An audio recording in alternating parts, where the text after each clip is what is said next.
Êxodo 33, versículo 1. E disse o Senhor a Moisés: Vai e sobe daqui tu e o povo que fizeste subir da terra do Egito, para a terra que jurei a Abraão, a Isaque e a Jacó, dizendo: A tua semente a darei.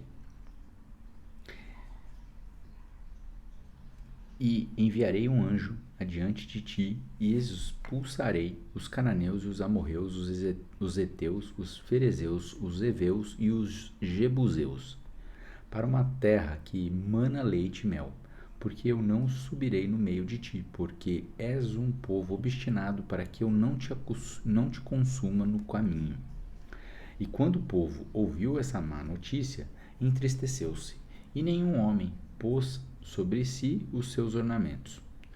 O Senhor, pois, havia dito a Moisés: Dize aos filhos de Israel: Vós sois um povo obstinado, e por um momento eu subir no meio de ti, te consumirei. Por isso, agora, tira de ti teus ornamentos, para que eu saiba o que fazer contigo. Esses versículos querem dizer que a instrução para pôr-se a caminho rumo à terra prometida a Israel, em termos similares àqueles usados antes do incidente do bezerro de ouro, poderia sugerir que tudo estava bem. O Senhor até afirmou que ele expulsaria os atuais habitantes da terra. Contudo, ele acrescentou que não iria nos meios dos israelitas. Isso correspondia a dizer que não haveria uso para que o tabernáculo fosse construído, visto ser ele planejado como habitação do Senhor no meio do seu povo. Anteriormente, os israelitas tinham perguntado se o Senhor estava entre eles, e agora ele lhes assegurava que não estaria. Versículo 6. E os filhos de Israel tiraram de si os seus ornamentos junto ao monte Horebe. Esse versículo quer dizer que o verbo traduzido como tiraram de si lembra 3:22 e 12:36, que usa uma forma do mesmo verbo hebraico para falar dos egípcios sendo despojados quando deram objetos de ouro e prata aos israelitas. A desobediência dos israelitas os fez semelhantes aos egípcios na adoração e agora na perda dos seus enfeites. Versículo 7. E Moisés tomou o tabernáculo e o armou fora do acampamento, distante do acampamento, e o chamou tabernáculo da congregação. E aconteceu que todo aquele que buscava o Senhor saía para o tabernáculo da congregação, que estava fora do acampamento. E aconteceu que, saindo Moisés para o tabernáculo, todo o povo se levantava e ficava cada homem diante da porta da sua tenda, e olhava Moisés pelas costas até ele entrar no tabernáculo. E acontecia que, quando Moisés entrava no tabernáculo, a coluna de nuvem descia e ficava à porta do tabernáculo, e o Senhor ficava com Moisés. E todo o povo via a coluna de nuvem ficar à porta do tabernáculo, e todo o povo se levantava e adorava, cada um à porta da sua tenda. E o Senhor falava com Moisés face a face, como um homem fala com seu amigo, e ele voltava novamente ao seu acampamento. Mas seu servo Josué, o filho de Num, um jovem, não se apartava do meio do tabernáculo. Esses versículos querem dizer que a tenda fora do acampamento contrasta com o esplêndido tabernáculo que tinha sido planejado para o meio do acampamento. Ao mesmo tempo, a localização da tenda manteve aberta a possibilidade de considerações adicionais de ambos os lados, sem perigo imediato para os israelitas. A descrição do íntimo acesso que Moisés desfrutava provê um pano de fundo para os outros pedidos. Moisés, mais que qualquer outra pessoa, sabia que os israelitas corriam o risco de perder. Versículo 12. E disse Moisés ao Senhor: Vê tu me dizes, faz subir este povo, e não me deste a saber quem enviarás comigo. Mas disseste: Conheço-te pelo nome, o tua encontraste graças aos meus olhos. Por isso agora rogo-te, encontrei graça aos teus olhos, mostra-me agora o teu caminho, para que eu te reconheça, para que eu encontre graça aos teus olhos, e considera que esta nação é o teu povo. Esse versículo quer dizer que a polida objeção de Moisés, não me deste a saber quem enviarás comigo, retorna às questões que o Senhor e Moisés discutiram no início da missão de Moisés. O Senhor assegurara a Moisés que ele iria com ele.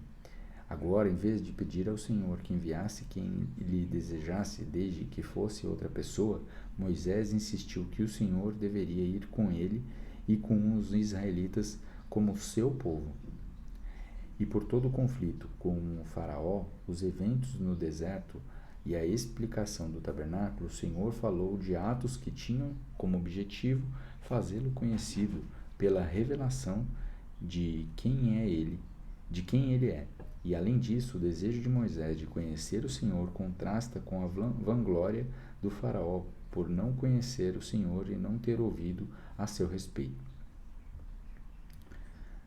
Versículo 14. E ele disse: minha presença irá contigo, e eu te darei descanso.